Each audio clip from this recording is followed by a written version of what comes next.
This is the Greg Bedard Patriots Podcast with Nick Cattles. athleticgreens.com/Bedard to take ownership of your health and pick up the ultimate daily nutritional insurance. I'm telling you, you guys know I did the deal with the diet. That has worked for me. This is the second phase for me. So join in, go check that out. And people always, I know myself and Kelly do this all the time when we go traveling.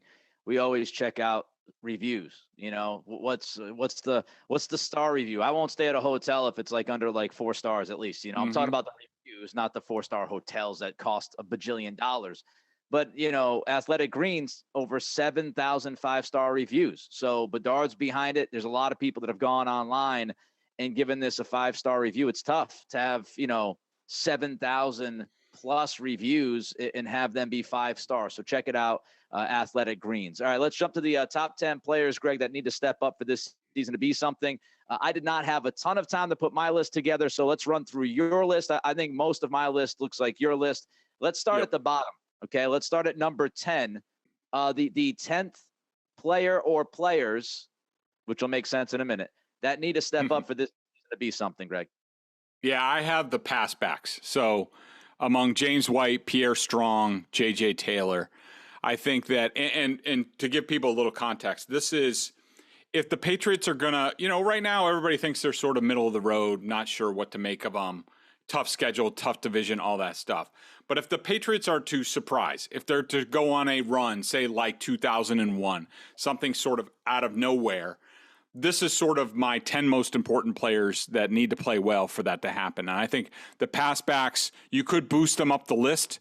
But I think that, look, James White got hurt last year. While they certainly got some stuff out of Damian Harris and Ramondre Stevenson and Brandon Bolden, look, it wasn't the same. And so, Mac Jones doing what he did as a rookie and not really having that veteran wingman that even, Tom Brady used, whether it was Kevin Falk or Shane Vereen or James White, like in the most important moments, Brady could rely on those guys. Mac Jones never had that guy. So somebody has to emerge and be that guy for Mac Jones. And so I think that's important. Number 9 for me, Adrian Phillips.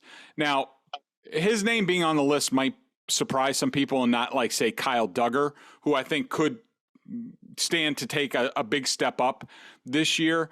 But to me, I think that Phillips is more of a guy. I think Duggar, we know, and I think the Patriots know what kind of guy he is. He's going to cover a little bit. He's going to blitz a little bit. But I think that Phillips, in terms of how much they ask him to do, how he's going to have to read the quarterback, how hopefully they keep blockers off of him, where, the big guys up front are doing their job. So Phillips is more free to be a playmaker. I think if he makes more plays this year and is able to do what he's best at, I think he brings a bigger playmaking element to the Patriots defense, and that would be hugely important. I was surprised by Phillips on the list, honestly, because I think they're pretty good at safety. I love Phillips. Phillips did not make my list. I replaced him with somebody, which I'll get to a little bit later. I agree with you about the third running back. They're 8th on my list in the top 10. Speaking of 8th, let's move to your 8th person on this list. Josue Smith. I mean, look, we've been over it before. Everybody knows there's no secret to this. No fullback. That means a bigger role for Josue. He's making $12.5 million a year. He has to be he has to earn that money this year. And if he does that, that means things are going really well for this offense. Or Hunter Henry's hurt, but hopefully that doesn't happen. But if Josue Smith has a big year, that's going to be huge for this offense. It gives them a chance to, take a step forward. And number 7 for me is Devontae Parker. And really what I'm looking at there is he just needs to stay on the field and be productive. And the biggest thing is this offense could go to another gear if Parker's out there all the time. He's effective, especially in the red zone, and he's helping make this offense more horizontal to the point where the safeties have to spread out a little bit more. They're like, oh, well, the cornerback just can't. He's too powerful. Parker's too powerful. We can't handle him with one small cornerback, so we got to put a safety over there. All of a sudden, that opens things up for a lot more people.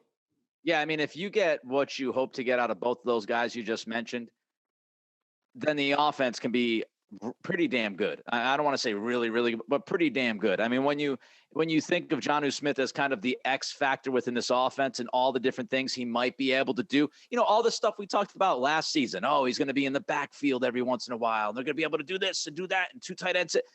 And not much of that came to fruition. If it comes to fruition this year, man, is he a weapon. And Parker just gives this football team a different element than they've had in the passing game in quite some time. Again, that big boundary guy who can make contested catches. This is the person they wanted N'Keal Harry to be. Like when they drafted Harry, they thought he might be that dude. Contested catches, red zone, bigger guy, bigger threat. So if Parker can fill that role, then they really have every single piece of the puzzle outside of, maybe you'd say a quick-footed slot receiver of like the Wes Welker days kind of mold. But they really do have everything else you want in this receiving core. All right, let's move to number 6 on your list, Greg. Yeah, I have Devon Godchaux, and you can make the argument that he should be further up the list, and I probably wouldn't argue with you, and I think we'll talk about that a little bit later. But again, another guy who, it's not a secret, the Patriots have to defend the run better.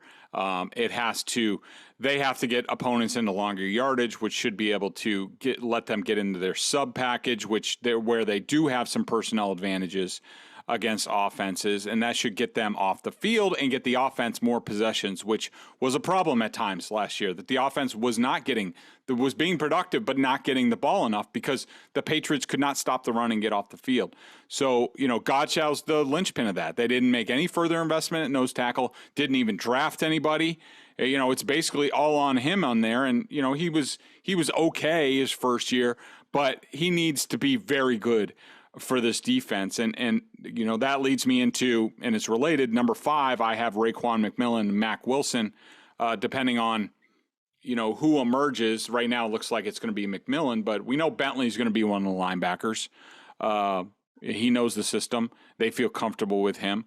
Now he needs an athletic running mate, and that would help Bentley a lot. That's also going to depend on the guys up front. But I think, especially after Dante Hightower, after Jamie Collins, after Kyle Van Noy, they basically jettison those veterans to get more athletic, and somebody is going to have to show up in that regard. I mean, Cameron Grown could do it. He's a bit of a dark horse there, but I think those 2 guys, McMillan and Wilson, are the best candidates to sort of make an impact on the second level. Yeah, I mean, a lot of what you just said, I had Godchaux, I had McMillan / Wilson on my list as well. I just moved each of them up a spot. I've got Godchaux at 5. I've got McMillan Wilson at 4. That second linebacker is going to mean a lot. Can the person actually be able to cover running backs out of the backfield? Can they maybe take some tight ends at times? Can they handle the run game? Can they go sideline to sideline like this team desperately needs, as we've seen against the Bills? And Godchaux, you hit every mark on that. He's just got to be better. I mean, he's got to be the guy they thought they were bringing in. He's got to hit this year. They didn't address it, so they feel confident that he's going to be able to do that. Will he? We'll have to wait and see. All right, number 4 on your list, Greg.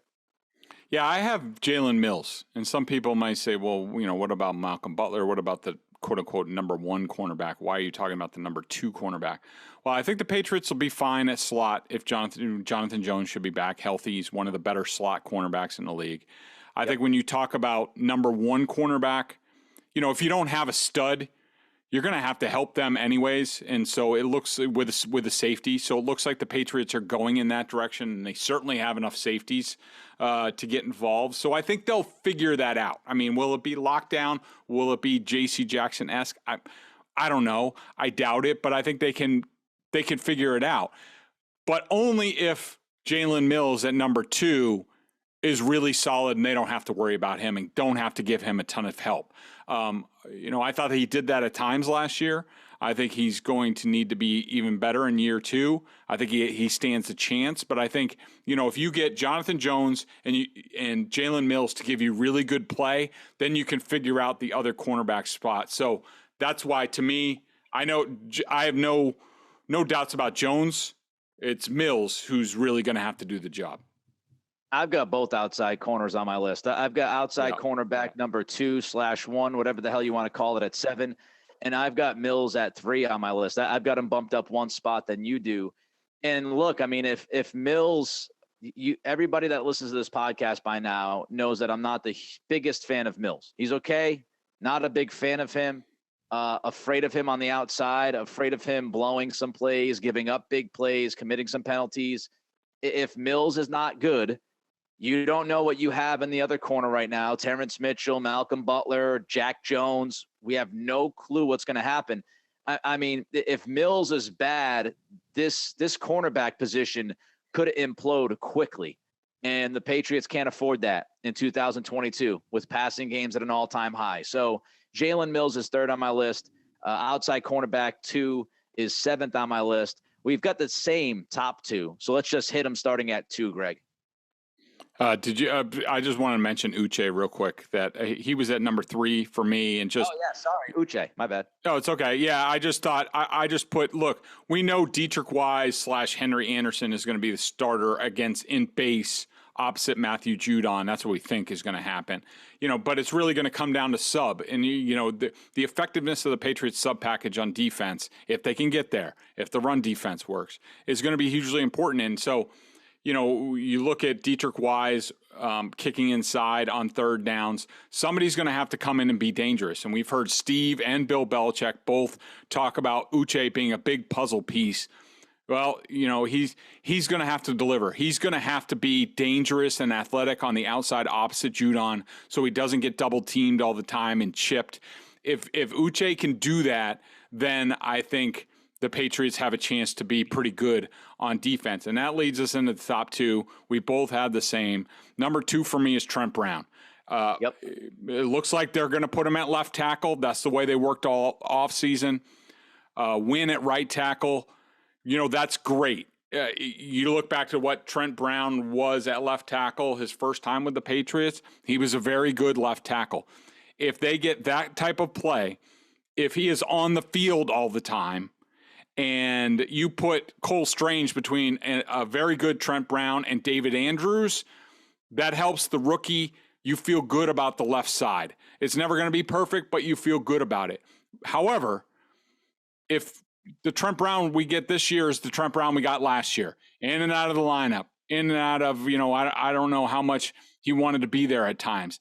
If they get that at left tackle, it could be a freaking disaster. Trent Brown, They need Trent Brown to be out there all the time and playing really good football. And if they have a chance to do that, they get that, then I think they can be very good. And that leads to number 1, Mac Jones. I mean, they're putting a lot on him with the coaching, all that stuff, what's going on with the offensive line, provided everything else is good and all the things previously on the list go well, then you need to cap it off with the quarterback. And the Patriots probably aren't going to blow out a lot of teams. It's going to be a lot of close games. That means he's going to have to execute without Josh McDaniels in the biggest moments. And if Mac Jones can do that and sort of be, Tom Brady in the early days and really manage everything and be a great game manager, come through in the clutch at times, then we're talking about a 2001 redo.